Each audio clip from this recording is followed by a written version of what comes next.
right, welcome to Humpdays. Welcome back, Humpers. So glad you're here. This one's spicy. Candace Owens interviewed Harvey Weinstein from prison. And she believes this guy is innocent. Yeah. And I mean, she's made some good points. She made some good points. She admitted that he is a terrible human being, but he isn't guilty of these heinous crimes. Exactly. There's a big difference, and this is her main point. There's a big difference between being a creep and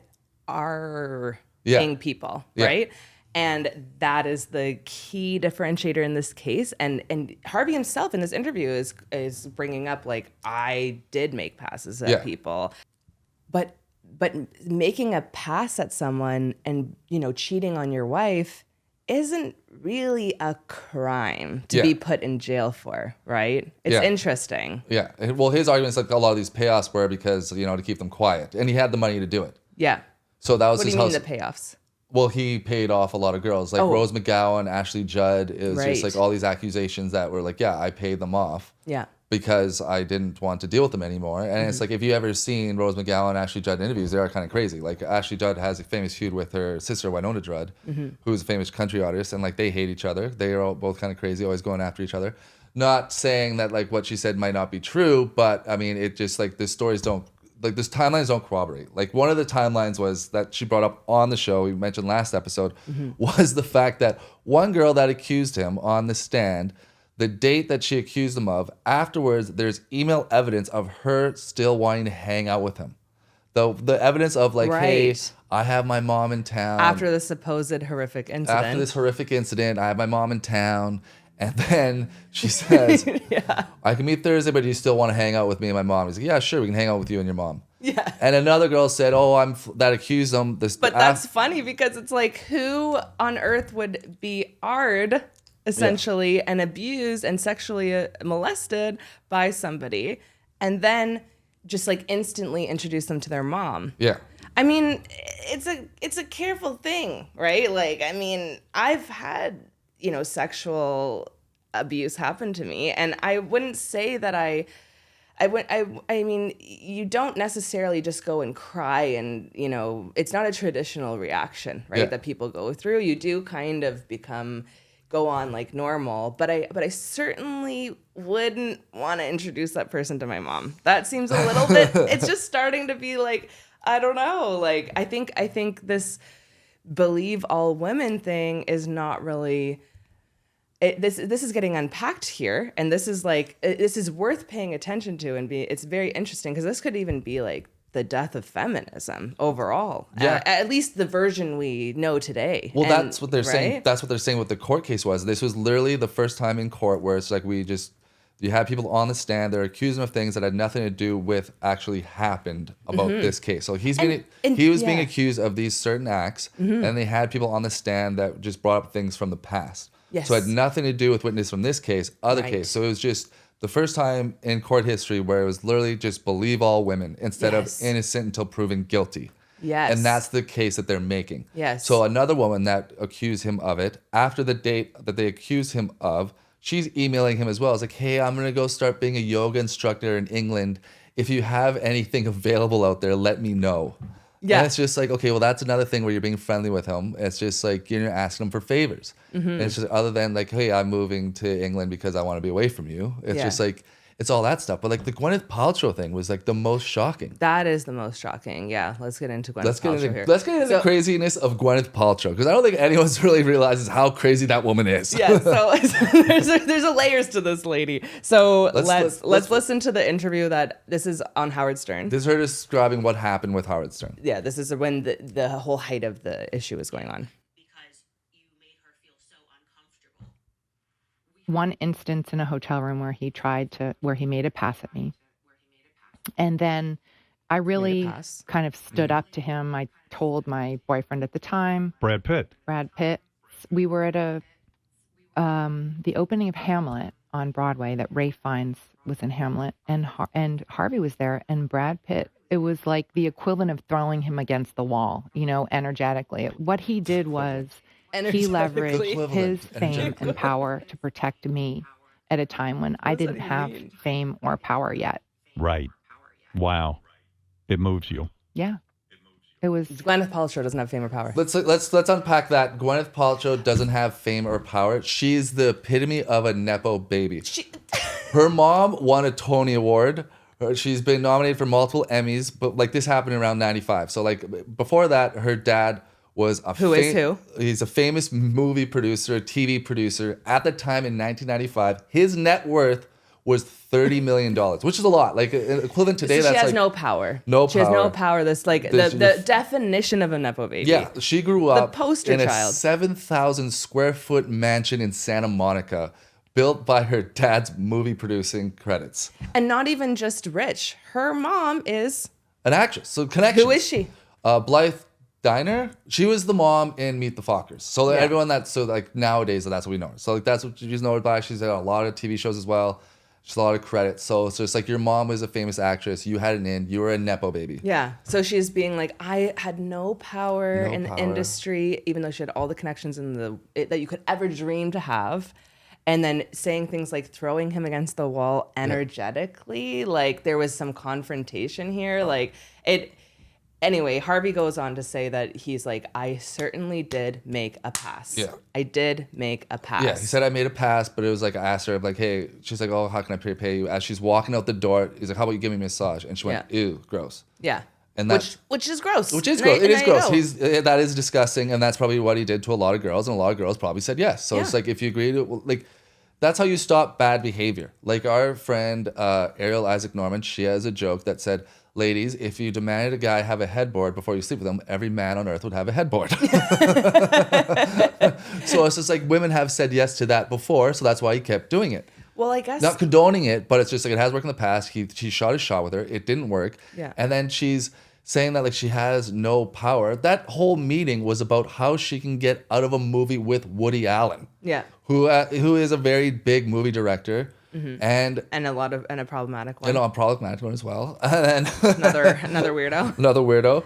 But to go star in a movie called Emma, and he helped her out. Yeah, I can do that. So that is power. You have yeah, connections. yeah. You do. So that is a power move. Like You're in You're already. in. You're getting out of a Woody Allen movie with unscathed. Yeah. Because you want to go star in this movie Emma. Yeah. And then which like you're allowed to not want to do a movie, but it's just that it was all booked and ready to go. It was ready to and go. then she wanted out of Yeah. it for like a different reason. It Yeah. wasn't because she was like scared of Woody Allen or something, No, by no. the way. Like it was just like she had another thing that came across her desk that was more appealing. So getting out of a contract like that is really, really difficult, and they did a favor to her to Yeah. do that. And yeah, he made a pass at her. Yeah, right? because I know your dad. I know your dad, and I know your mom. So I'm gonna and you help have you get out of connections, so I'm this. gonna help you get out of this. It's kind of unheard of to get It out is- of a contract like If you're that. unknown. Yeah. If you're an unknown, yes. It is very unheard of. And then, but also, it's just like she's piling on here. This is her promoting her goop line, like her vagina candles, Yeah. her nonsense. This isn't her promoting a movie. This is her like, I'm making this this is the start of her magazine about female empowerment. Yeah. So what better way to promote it than to say, I'm for all women. I'm a victim. We need to take back our power. Right, this is around the time that she's launching her vagina candle. Her vagina candles. That is a vagina scented candle. Vagina scented candle. And feminism was the flavor of the month. Yeah. And so she was, I better insert myself into this situation. There was a time that he did make a pass at me. I better make him go to jail, basically, and ride this train. Like this is why things like believe all women are a problem, because you can't really disagree with it. It's very manipulative. It's like very manipulative. believe all women, believe all women. It's kind of like Black Lives Matter, or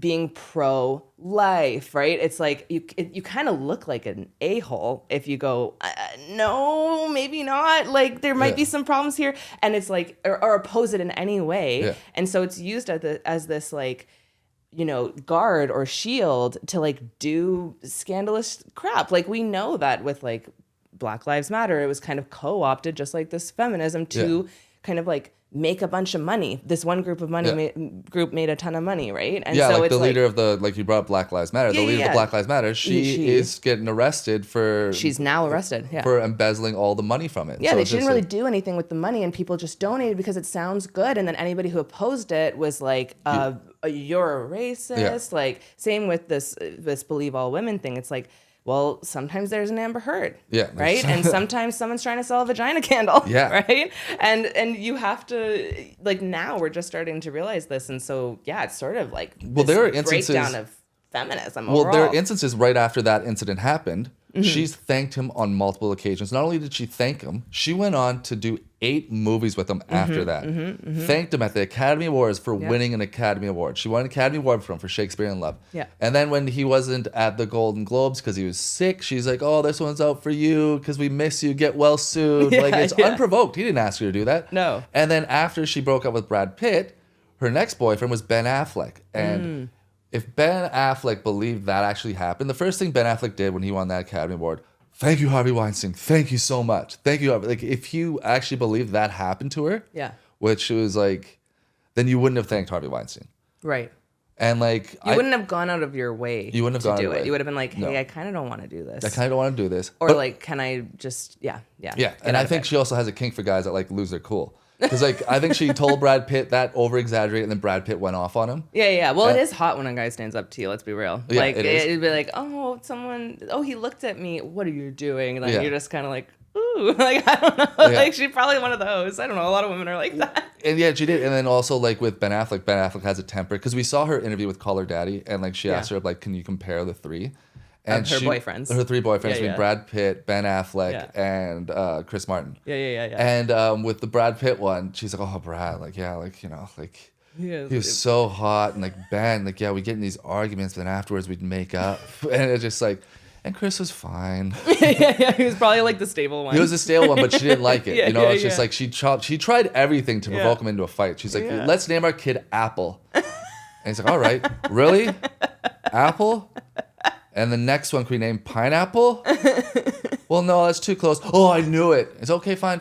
Oh, it's just like, He just was like, sure. it's just provoking because like, He's trying to get him. just trying to get him, just trying to provoke him to do something. Because like even when they broke up, they did something ridiculous called, what was it called? Uncoupling. Conscious uncoupling. We're gonna break up and do conscious uncoupling. Yeah, It's like yeah. the last. This was like her Hail Mary to provoke a fight to She get wanted turned to- on by him. She wanted to slap. She wanted to slap. Like, I am not doing this stupid therapy. Like, it's just Honestly, like, it's probably true. she's like, this could have been avoided if you just choked me once inside. During sex. All of these are jokes. These are alleged. These are all alleged jokes. yeah. As a character piece. But it's just like, this is a crazy woman. Like, she's just accusing him of stuff, and it's like you just ended up thanking him, but now it's just like you're promoting this vagina candle stuff, your Goop magazine. Yeah. And let's just go over like, this is how crazy she is, like where she just says things that are just lies. And like, so this is what her magazine came up with. Not only is this woman's obsessed with her own vagina, by the way. Like, this woman is like, everything just revolves is. around her own vagina. Yes. Like, she thinks this is the talk of the town. Like, yeah, she's yeah. like, this is how I preserve my power. It's just like,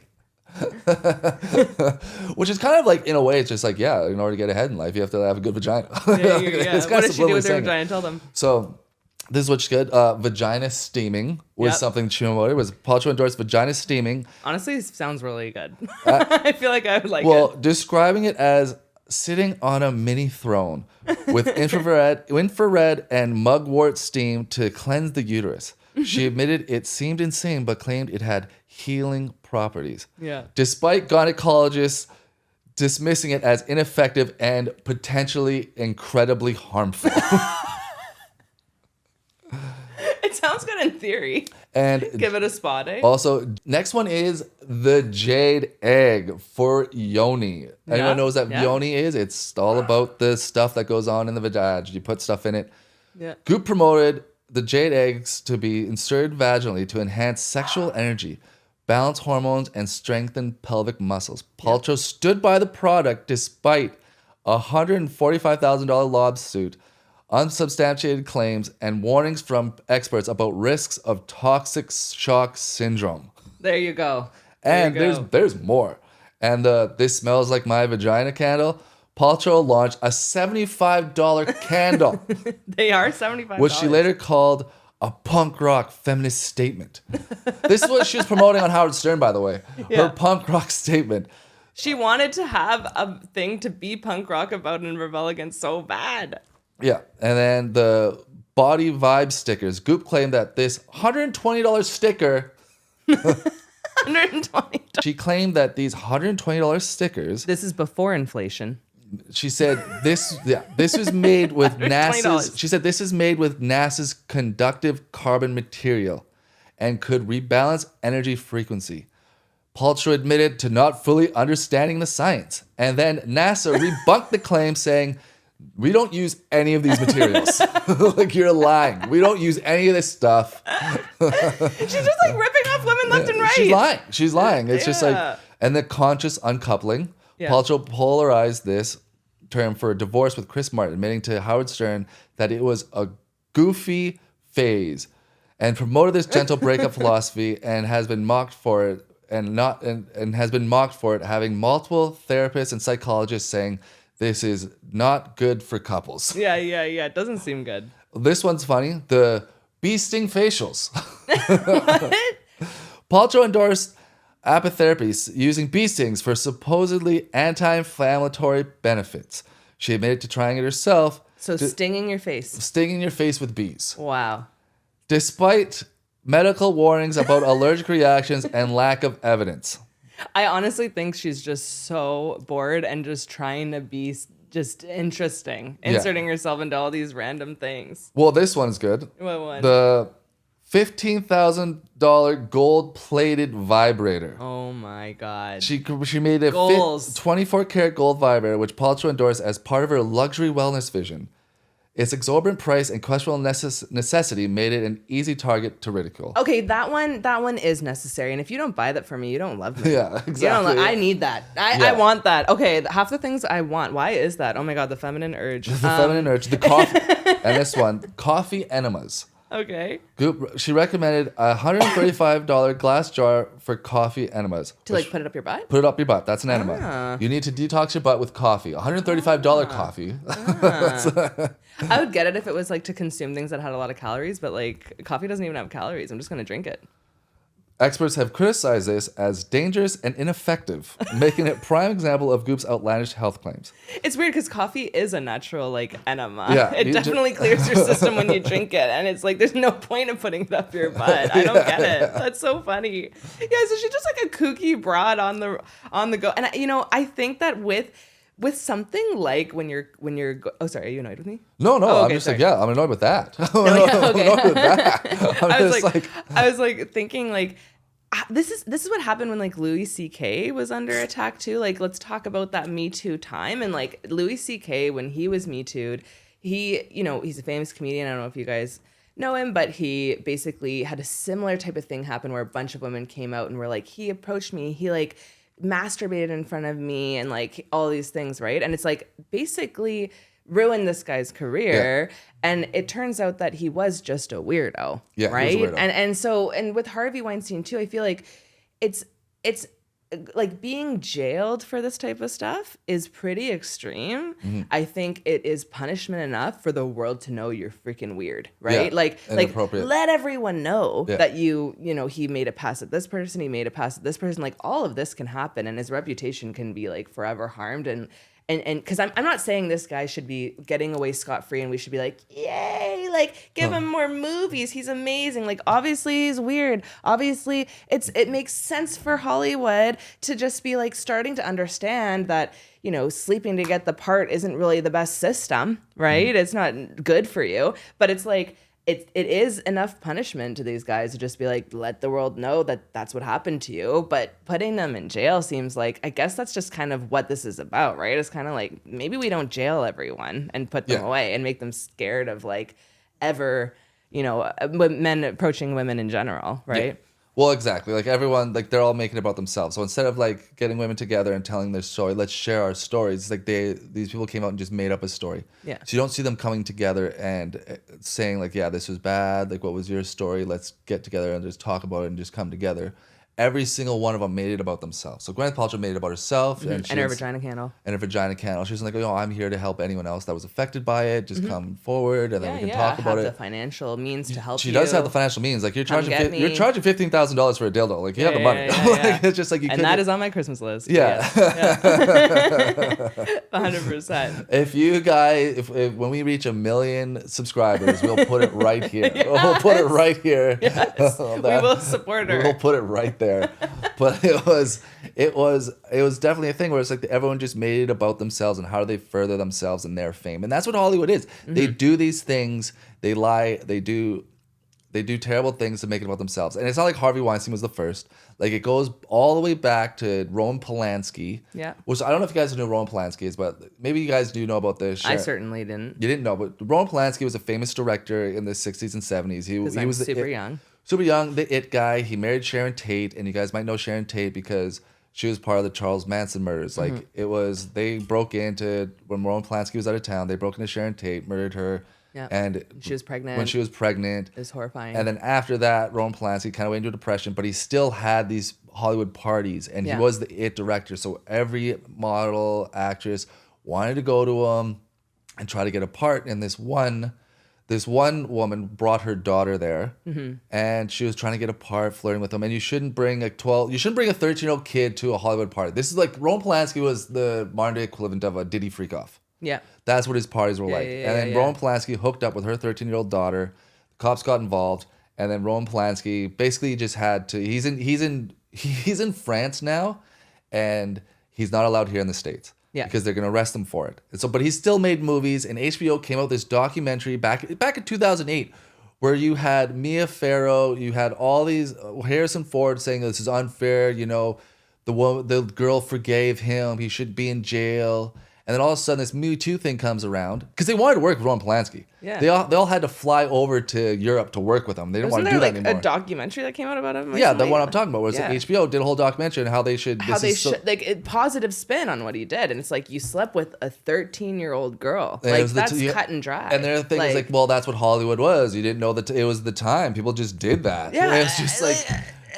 And sure, but it's like, why cancel him and not Harvey? Yeah. Or why cancel Harvey and not him? Exactly. Like, that's crazy. But they all, like Warren Beatty came out and Annette Bening, they all came out in supporting of Roman Polanski because he's just this tortured artist that had something bad happen to him. It's like literally the biggest hypocrites. Yeah, and then all of a sudden this Me Too hypocrites. thing movement comes around and they all just hop on that bandwagon because it can't help them anymore. Yeah. So everyone wanted to be on a Woody Allen movie, and now Woody Allen's kind of untouchable because he married one of the girls that defended Roman Polanski, Mia Farrow, she's in that documentary, and she had she adopted a 13-year-old Asian girl, and then started dating Woody Allen, and then Woody Allen started having an affair with that daughter when she was 16. And he's still making movies. But now it's like, since the Me Too thing, people are like, oh, should we or shouldn't we? And like some actors are like, well, I could win an award. So it's just like they just low-key keep doing his movies. I know. And these are just some examples. Like, there's many, many other guys that are getting away with this and just continuing to be praised and continuing to make movies. Like, they pick and choose. Like, even like Diddy, I believe, is not innocent. I believe he's 100% guilty of his crimes. But it's sort of related in that, like, they do kind of pick who is going to be the one that gets the blame, right? And then they go, he's gone. Yay, it's solved. And then it's like, no, it's not. No, it's not. You literally just, like, when did this documentary with Roman Polanski come out? 2008. Yeah. Like, come on. Yeah. Then he's still making movies over in Europe. Yeah. He had who else did? I think like Pierce Brosnan did a movie with him since. There was also, was it not Ethan Hawke? Who's the guy? Ewan McGregor did a movie with him. Like all these guys have done movies with him since that has happened, and recently. So it's not like they don't really care. They don't care. Like Gwyneth Paltrow did that to promote her vagina candles. Yeah. Like just saying that, like I cycle. didn't know. And then you do 8 movies with them, and then you thank him at the Academy Awards, and then you have your next boyfriend thank him at the Academy Awards. And it's just a weird thing that you guys just do to just like, you guys are such narcissists that it doesn't even bother you. It's like, oh, I just have to sleep someone and then I get like an Academy Award. Yeah, I'll do it. Yeah. And it's just like, it's like, they're just hypocrites. They don't really care. It's of course they'll sleep with that person and get ahead. There's a lot of people that are... I know there's anything wrong with that. If that's what you want to do. Like, if you want to sleep with someone to get ahead and it's like consensual. Yeah. It's just like, yeah, it's fine. It allegedly happens in comedy all the time. Yeah, I mean, it's just like, yeah, you're a person. I don't know. It's just. I mean, it is kind of labor and work. I don't know. Like maybe that's why we're seeing like so many ugly actresses getting key roles these days. Yeah, well, that's the good point. I hate to say it, but it's like that's what people are saying, that like, without Harvey Weinstein, there's no hot Hollywood actresses anymore. That is what we're seeing online. That is what we're seeing a lot. But I think that's a double-edged sword though, because Yeah. I think the one of this. I think the reason why there's not that many hot actors anymore, like you know how like Pamela Anderson or like even Megan Fox. I think Megan Fox was the last really hot one. What about Sydney Sweeney that you look up all the time? Well, I think Sydney Sweeney I think she's a victim of, not a victim. I think she is like the cheerleader effect. Okay. Whereas like if you put a lot of girls around her, Yeah. she's gonna look like the hottest. Okay. But by herself or around other hot girls, she won't stand out. So like if she was next to a bunch of influencers, Yeah. she wouldn't stand out. But because Hollywood has become like there's no hot girls in Hollywood anymore, I think that's why she stands out. So like I think what happened was like the last one was probably Megan Fox. Sure. That was pushed, yeah. That was pushed, but because Megan Fox got that role for on the Transformers, that hot scene where she's on on the hood of the car or whatever, looking at the engine. Yeah. Her audition was going over and just washing Michael Bay's car. That was her audition. Like, that's kind of inappropriate. It is inappropriate, but back then, before social media, if you were a hot girl and you wanted attention, you have to become an actress. Yeah. Because you can't sing, so you have to become an actress. So I'm gonna Or you go to the Playboy Mansion. Go to Playboy, but that's not really fame. You get that's not really fame. That's like attention and like money, I guess. But like if you if you were like on the Girls Next Door, you deserve the fame because they were pretty fun. But you're not like you're not an A-list. I want a lot of it. I want money and fame. So it's just like you become an actress. Yeah. But right. now, I see what you're saying. But now, because of influencers, like Megan Fox wouldn't be an actress if she came out today. Like if she was if that age today, she'd be like 22, 24, hot. She'd be an influencer. She'd have like 12 million followers. Yeah. She like because now they're saying that like in the first Coachella weekend, the top influencers just for that weekend made more than the lead actress from the show Severance. Yeah. For the whole every episode, just that. Yeah. So if you are a hot girl, it's just well, I get. So you're not making money in Hollywood anymore. You're not making money in Hollywood. I get more fame, and if they want me in a movie, I don't have to wash Michael Bay's car. Like they need my reach. Yeah. They need my 11 million followers to just sit on the hood of a car to get anybody to come to this movie. Yeah, to walk in a theater these days. So a lot of these. That's why Hollywood isn't filled with hot girls. But on the flip side of that is that they're really talented now. Yeah. So anyone that wants to be an actress now is really into the craft. Yeah. They're like, okay, I actually like being an actress. I'm going to study my lines. I would just want to make a difference. I want to be good. Yeah. Just the problem is that the writers are terrible. Yeah. Just the writing has these terrible messages. Yeah. Where it's just, I forget what it was, but we were watching like, remember that one show we called, it was a period piece, but it involved like real characters, like from the past. Mm-hmm. And the King of England, the real King of England. Yeah. The first scene is they changed history completely. They rewrote history because in the first scene, he's black, he's in a wheelchair, and he's gay. Yeah. So it's immediately there's a message there. Well, that is a reaction to the Me Too movement. Finish your point though. Well, it's just like so we're at a cusp of like we're at a crossroads. Yeah. Where it's just like all the actors now that are getting into it are talented. Mm-hmm. They're not into it. They are into it for fame and attention, but also they're into the craft. Sure. Because they can get, if you're good looking, get fame and attention elsewhere easier and more money. Yeah, more money. And you be in control. That's your Hollywood's brand. not the moneymaker. Yeah, I don't have to sleep with anyone for more attention. It's like not the moneymaker for you. No. So anyone that's getting into acting, they're in for it for the craft. Right. But the writing sucks and there's a message. Mm-hmm. And it's only run by a few studios and there's only Marvel movies coming out or it's just like remakes and sequels. And it's just like, that's the precipice where it's just like if we can just break that side of it, we can get better writing, more original material, then I think we can go into a new golden age of television. Potentially, yeah. Potential movies and television if you just wrote better. If they wrote like they did in the early 2000s and 90s. Yeah. And then with this acting class coming up, yeah, then there could be something special. But I think that the reason that it's kind of going bad is because of the just hard push reaction, from something like off the cusp of Me Too and this like feminism, Me Too, believe all women, all of this stuff kind of caused a bunch of like DEI type writing or like kind of like forced feminism in a way. And I feel like, like I'm all for, like I'm a woman.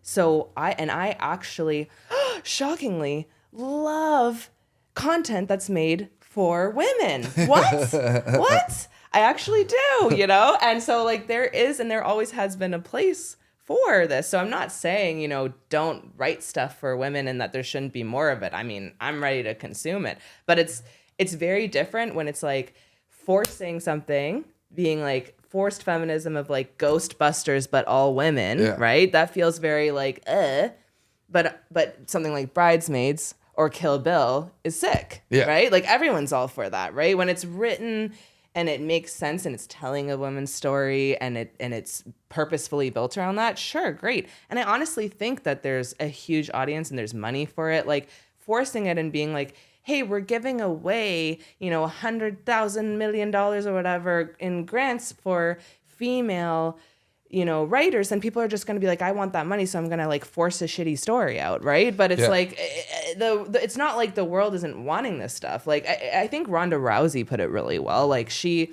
kind of was like this leading kind of like, hey, let's like rethink this idea of like DEI in sports. She was like, we shouldn't be forcing people to watch women's soccer if it's not interesting. Like I'm the highest paid in my industry as a woman, a female boxer. Is that right? No, MMA fighter. She was, yeah. And she's the highest paid. She's like, I'm the highest paid because I bring the views, because I'm fucking cool and I'm interesting. That's a good point. And that is more empowering to me than I would feel like crap if I was just like given this push for, artificial push for no reason. And people can feel it. And we're so over it. And it feels so like patronizing to women, right? It's like, that's not like I want to watch Kill Bill. Yeah, that's true. Well, you brought up those two movies, and I think this is where the writing changes. So it's just like a good script, a good story is a hero's journey.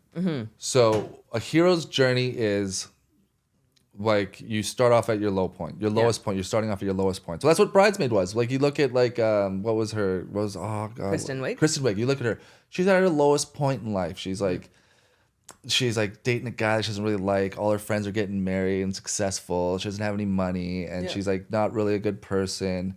And then you go on that journey where she just tries to better herself, and it's like she falls on her face trying to better herself, or like makes an ass of herself. But eventually she comes around and becomes a good person. That's a hero's journey. Yeah. As opposed to now with every female character, every storyline with a female lead is I'm perfect, and it takes the whole movie for everyone around me to realize how perfect I am. And I can do no wrong. I can do no wrong. Yeah. And that's patronizing. Because that doesn't make female... We can't relate. Women can't relate to that.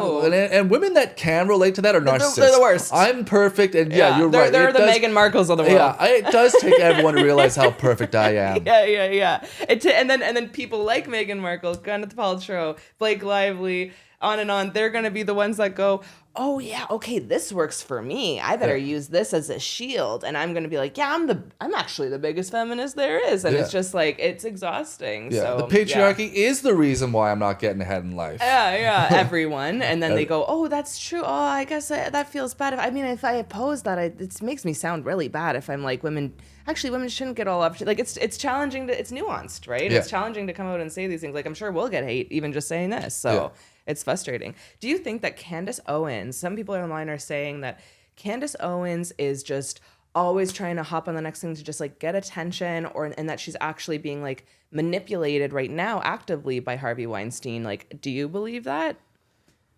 That's a good question. She's not hopping on a trend. She's kind of creating it. Yeah. Like everything we're talking about is because she decided to put an invested interest in it. Mm-hmm. So the Justin Baldoni thing. Yeah. Now, she's like, wait a minute, let's see the other guy's side of the story. And she dug all this stuff up, and it's backed by facts because no one's able to sue her. Yeah. Like the whole thing about how the president of France is like married to a man. Mm-hmm. She backed it up by facts. They can't sue her. Yeah. They sent her. She was only supposed. This is what she said with Tim Dillon. She was only supposed to do one episode. This is the most American thing. I love this. Yeah. The most American thing ever. Where it's just like she was supposed to do a one-off episode on how the president of France is married to a man. It's not really a woman. A one-off episode. And then she released it, and they sent her a cease and desist. And she's like, who do you think you are sending me a letter in my home in Tennessee? I think they delivered it to her door with like to scary men. Yeah. You're trying to intimidate me from France? Yes. How? That's it. And then she did 6 more episodes. Yeah, she's like, I'm going to do 6 more episodes just because of that. How dare you tell me what to do? We have the freedom of speech in this country. Boom. And then the Harvey Weinstein is like, she did her research and looked into it. Yeah. And it's like, that's a new trend. So she's creating it. She's creating like what people are looking into, because I think people are sick and tired of just people being lied to and only be able to see one side and not being able to talk about another side. People are sick and tired of not being able to see nuance anymore. Because that's the problem with what we're seeing in TV shows and movies. Like, there's no nuance to any discussion. It's always black and white. This person's bad. This person's good. Yeah. And like we miss and nobody is bad or good. No, and that's why we miss those shows like The Sopranos, Breaking Bad, or The Wire. It's just like these anti-heroes that are nuanced, and we don't have those anymore. And like black guys can't even play the bad guy anymore. That's where we're at right now. It's just like, and that's the funniest thing to act. If you ask any actor, they're like, I want to be the bad guy. I want to be the bad guy. Or the stupid one. No actor wants to be Batman. They want to be the Joker. Yeah. They want to be the bad guy. Nobody wants to be Harry Potter. They want to be Ron Weasley. They want to be Hermione. Yeah, they want the nuance. Yeah. So it's just, that's where we're at right now.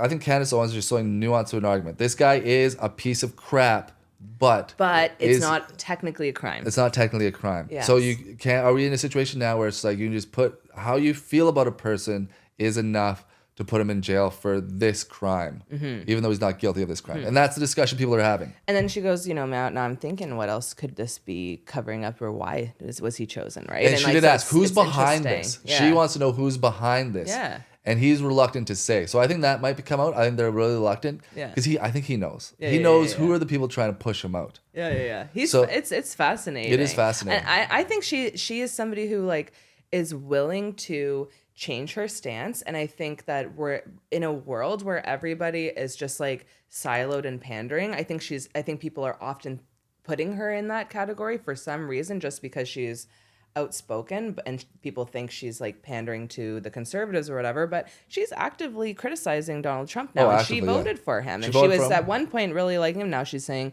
hey, I don't like certain things he's doing. I don't believe that he's using like free speech to the right, in the right way. And she's now saying this is not really my stance. She stood up for things against the Daily Wire, which was like funding her and giving her a platform and was working out really well. And now she doesn't want that anymore. I mean, I tend to maybe, that to me makes me think, I'm going to pay attention here and listen. Like that's something that people have been afraid to do for so long, but I think we're sick of it. We're sick of the ones who just take a side, stick to it and pander. I'd rather follow somebody who's more nuanced. And I think that's why she's getting a bigger audience now. A bigger audience. Right? And while her career's had this longevity, whereas opposed once you become inauthentic and like people know your grift, that's why I don't think she has a grift. That's why the word. She doesn't have a grift. So she's not a grifter. You mentioned the Daily Wire. She's not a grifter. She's a rebel. She's a rebel. So you mentioned the Daily Wire, and I don't like the Daily Wire, and they're a grift, and I'll tell you why they're a grift. Well, I'll just wrap it up with this. The Daily Wire, Jeremy Boring, who just got axed as the new CEO because he's just wasting their money. So this is a guy who's a failed screenwriter, failed actor. He wanted to be in the industry so badly, and then he started up the Daily Wire with Ben Shapiro. And then he's like the CEO or whatever. He calls himself the God King. Mm-hmm. But I remember him telling this story when he's promoting like because they're trying to get into movies now and TV shows. And he's promoting the Daily Wire's new branch of getting into that. And he's like, I just wanted to create like a safe space for like people that, because what is it? He was talking about how he was like, I was promoting a screenplay and I had an actor with me and we're going to go pitch it. And we're talking to this movie producer or this television producer, and he goes, "Okay, I like your pitch, but who's the girl?" And he's like, the movie producer's like, "Who's the girl?" And like he's like, "Well, what do you mean?" "Well, there has to be a girl. It has to be hot." And then he's like, "Okay," and they throw out a name, and the producer's like, "Oh yeah, I like her. I haven't slept with her yet. Yeah, let's get her." And he's like, "Yeah," and the three girls are just like fell in line, and I'm like, that was bullshit. That story's bullshit. Yeah. Because you would have named the producer because now he's your competition. Oh. And there's no way that guy would have debunked it because then there would have been more claims about that guy. So you would have, in one fell swoop, you would have taken down your competition. You would have brought more attention to him and then it would have made yourself look good. But he didn't name any names. He just said, a producer, just threw it out there. And he's like, yeah, and I've had so many more stories about that. And like, I don't want to be that. So like, if you were looking for a place, like, I'm a safe space for you actors and actresses to come to. And it's like, that's bullshit. You're hopping on this whole trend to make yourself look good. Right. And he was inauthentic. And it comes out that now he has to step down from the Daily Wire because he's like a jerk of a boss. He's just as bad as all of them. And like their messaging is just terrible. So That's how I feel about that. I don't know. Let us know what you think. Is there any creeps out there that might be vindicated? Do you think that Harvey Weinstein's innocent? Like, comment, subscribe. Peace.